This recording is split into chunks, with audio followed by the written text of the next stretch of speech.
Stunning, 1989 to 1995, before the glass shattered, before Austin 316, before he became the most popular wrestler in the world, Steve Austin was stunning. And no, not the kind of stunning you're thinking of. This was WCW in the early 90s, and Austin didn't walk out in a black vest with skulls on his gear. He had long blonde hair, sequined robes, and a cocky smirk that could make Ric Flair blush. They called him Stunning Steve Austin. But underneath the glam, you could already see the fire.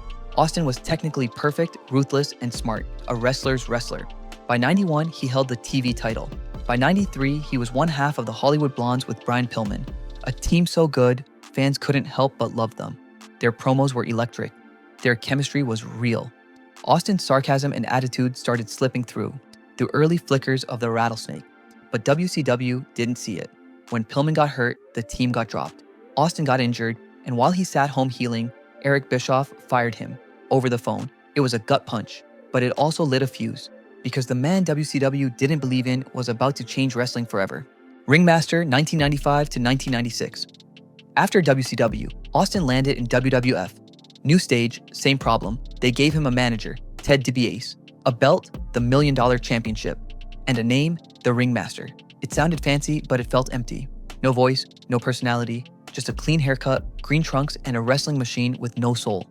Austin was frustrated. He knew he could talk. He knew he could own a crowd. But once again, he was being hidden behind someone else's spotlight. Then, everything changed. Ted DiBiase left the company, and suddenly, Austin had no script, no manager, no limits. He started looking inward, at the anger, the frustration, the coldness he'd been carrying for years. His wife at the time said, "Drink your tea before it gets stone cold." And something clicked. The Ringmaster was dead, and something meaner, something real, was about to crawl out from underneath. 3/16, 1996, June 23rd, 1996, Milwaukee, King of the Ring, Steve Austin walked in mid-card. He walked out immortal. He'd split his lip open earlier that night, 16 stitches. Doctors told him not to go back out, but Austin didn't care. He beat Jake the Snake Roberts in the finals. And then came the promo. Jake had been quoting Bible verses all month. Austin looked into the camera and said the words that shook the entire business. "Talk about your Psalms. Talk about John 3:16. Austin 3:16 says, 'I just whipped your ass.'" The crowd exploded. Within weeks, signs filled arenas. The shirts sold by the millions. In one night, a character became a movement, and wrestling changed forever. Rattlesnake, 1997. By 97, Austin wasn't a villain anymore. He was the Rattlesnake. WrestleMania 13. Bret Hart versus Stone Cold in a submission match. The image is burned into history. Austin trapped in the sharpshooter, blood streaming down his face, screaming but never tapping. He passed out from the pain but never gave up. And in that moment, everything flipped. The crowd turned on Bret. They cheered for Austin. He didn't win the match, he won the world. The Rattlesnake had arrived. The man who never quit, never cared, and never apologized.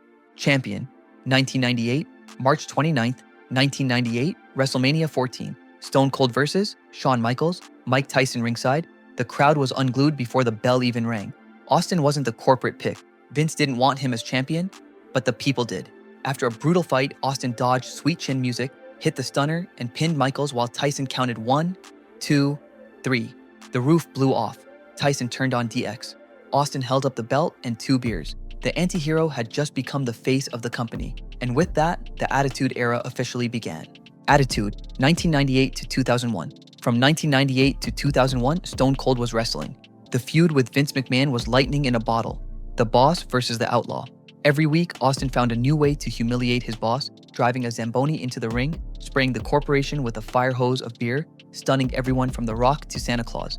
But he backed it up in the ring. The Rock, The Undertaker, Kane, Mick Foley, Austin fought them all, and the fans never stopped screaming. When that glass shattered, the world stopped. Austin wasn't a character. He was rebellion personified. Austin 316 was more than a catchphrase. It was a lifestyle. He wasn't just flipping off his boss, he was flipping off the system. The Attitude Era was wild, chaotic, and unforgettable. And at the center of it stood one man, the Rattlesnake. Alliance, 2001. Then came WrestleMania 17, The Rock versus Austin, the biggest match of the era. But when Vince McMahon walked out, the world didn't know it was about to witness betrayal. Austin took the chair.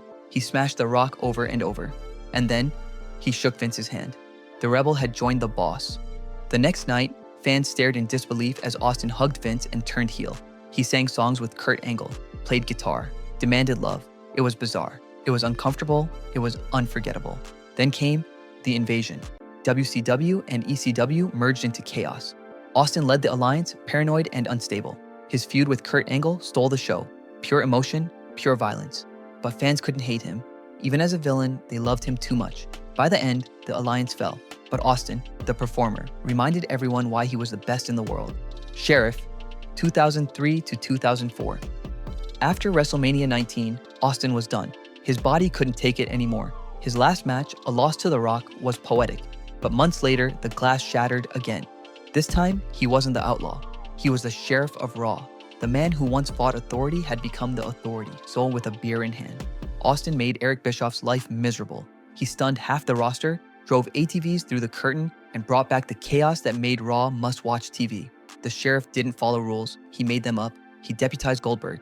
He stunned everyone from Chris Jericho to coaches to CEOs.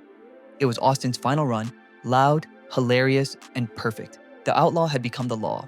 Legend, 2005 to 2019. After that, Austin didn't need weekly TV. He was a walking legend. Every time the glass shattered, the crowd exploded. WrestleMania 20, Raw 25. Hall of Fame, 2009. Austin didn't have to say a word. He just walked, cracked a beer, and smiled. He became wrestling's heartbeat, the man who reminded fans why they fell in love with it in the first place. When he raised that Hall of Fame ring and toasted the crowd, it wasn't goodbye, it was thank you. For every what chant, every beer bash, every kid who tried to stunner on a sibling, it all led back to him. Stone Cold wasn't a memory, he was eternal. Comeback, 2022. 19 years later, Dallas, Texas, WrestleMania 38. Kevin Owens called him out. No one expected what would happen next. The lights went dark, and then the glass shattered. 77,000 fans screamed like it was 1999. Austin walked that ramp one last time. The black vest, the cold eyes, the swagger. Owens mocked him, challenged him. Austin leaned in, smirked, and said, "If you want Stone Cold Steve Austin to have his last match, give me a hell yeah." The crowd exploded. And just like that, the Rattlesnake struck one last time. He brawled through the crowd, took a suplex on the concrete, cracked beers mid-match, and hit one final stunner for the win. Dallas lost its mind. The legend was home. Austin climbed the turnbuckles, lifted 2 beers to the sky, and gave the fans what they'd been waiting 19 years to see. One more beer bash, one more middle finger, one more moment of pure chaotic joy. No farewell speech, no goodbye. Just the sound of 70,000 fans chanting his name as the smoke cleared. Because Stone Cold Steve Austin never really retired. He just waits for the next glass to shatter. He came from nothing. He fought everyone. He bled, he cursed, he changed everything. And after all these years, we still raise a beer to the man who gave wrestling its attitude, Stone Cold Steve Austin. And that's the bottom line. You've seen the man who gave wrestling its attitude. Now meet the man who gave it its soul. Click now to watch Every Face of the Undertaker Explained. The dead man's journey will give you chills all over again.